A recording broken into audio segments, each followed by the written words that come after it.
Soifo manuia fai ungoneva ya sa Samoa ai alo mai o le tautua whaawau o Samoa Entertainment TV mai a pia mautala i o VAIFANUA. Ua musa ai le so le motofono o tutuila mamanu ai lo na malai whangatongo. O le sauninga walo i ai ma le aso whaaftai le Thanksgiving o le whaamanatu whaaltau sanga ale malo Amerika ma pāti pati ai le ngā luenga walata il se fulu tau sanga o ngā pātia ma le au kamuta peitai. O le polokalame o le soe a mātou na whaasolo tau nuu malo whaalongia il malai o le talu i le afo le valu i le tai au.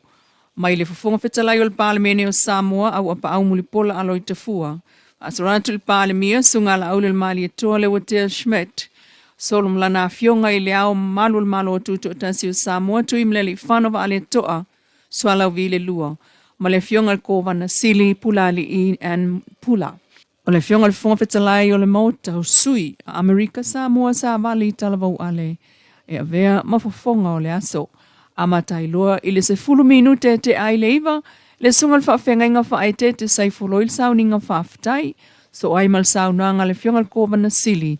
Ai o le fionga le presidente o le senate funga ina saunanga whaapitoa mai mauta e lua. Ma whaasolo atu e loa e le kamuta, le Paramount Builders le sunga papali i lau lii a foa. Ma watu e loa, le whaaloalo le masiofo le kovana sili Mrs. Pula, na te o otili li pine, ma sausawina ai le vaipa ia le maotofono fau. Ma wha mae al wha moe moe i upu wha mawai o le whongwhetalai. Le fionga sa vali talavau ale. Awa noa loa, mo le mai moina o le maotofono, i tutono le maota lea e tasi ua vae lua o le isi tu mo le fono le senate ai o le isi tu mo le maoto sui po whaipule mai tu malo. O le sauninga tolu i tu la, tau walunga le tau mawhitanga whaapitoa, ma whaalolonga i le malai whangatongo.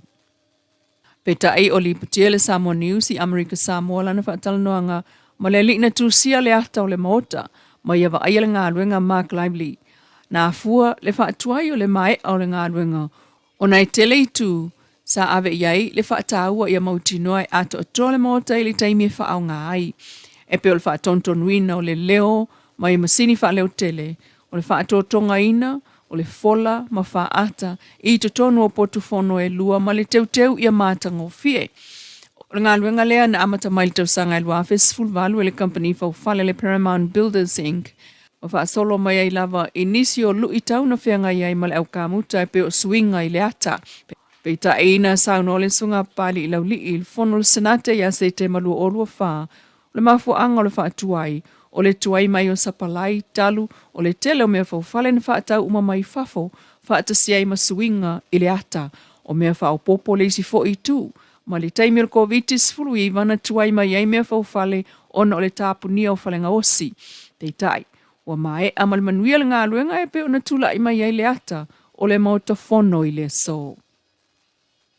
Inisi o TALA, au whaatali ai le tu malo sa whaatatasi mo le taimi o lana palo tala i titi.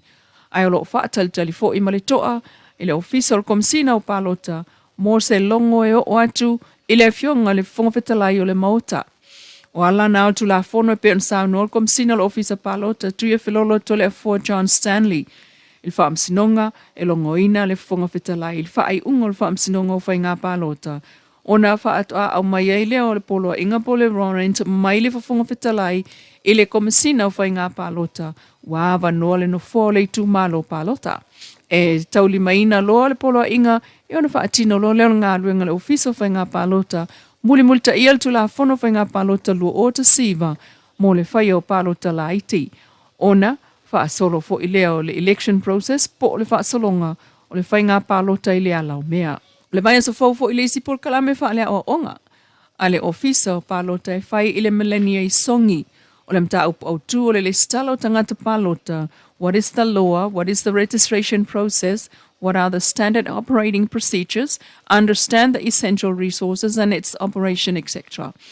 E talanoi nai, ngā ruenga le stala sa whaatino mō le palota ua mawai ai o ani mea na whaale tonu ai pe whaafewhea o na whaale leia. Wa amata mea mai ai nei le company ngā o si apai o le staki Samoa i tutuila. I Amerika Samoa lantau te whaua ni whale se lua, e api ei tangata whainga luenga o awantu sa o i Samoa po o case workers.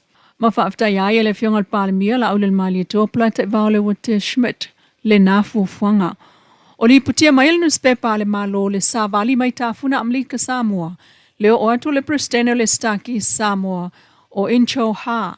Masui si ni o pulengo le company e feilo ai i le fionga le palemia o Samoa i le so asa tofi lua fitu i tutuila. Ma sau no ai le fionga le palemia e amana ia le tau o le sao le stakis i avano whainga ringa. Malona sao i tupe wha amoli mai i Samoa lea olo o maua lunga. Lona tūlanga i tupe maua o le tamau ainga o le tunu. Mai o le afa awawa i pe foi, le whaapa anga i lalo le amana ia o le aia tatau tangata anu Samoa. O atu e whainga ruenga i tutuila aile o sa waina, peitai. O le nonofo ai o tangata whainga ruenga i o lātou lava ainga i tutuila o isi foi nā wha le tonu na iai. Ai o le mana ongo le malo i a tau la mua i le porkalame.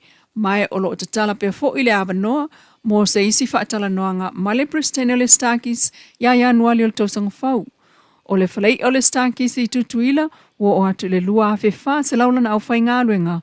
Fitu se fulu pasene o nā tangata o tangata nu u Samoa. Talana o le nei asto na ea manuia tau o manga o le nei fo yaso. O talana i o VAIFANUA i le nei aso, whai ungo le nei vai aso wha poponga foi i le...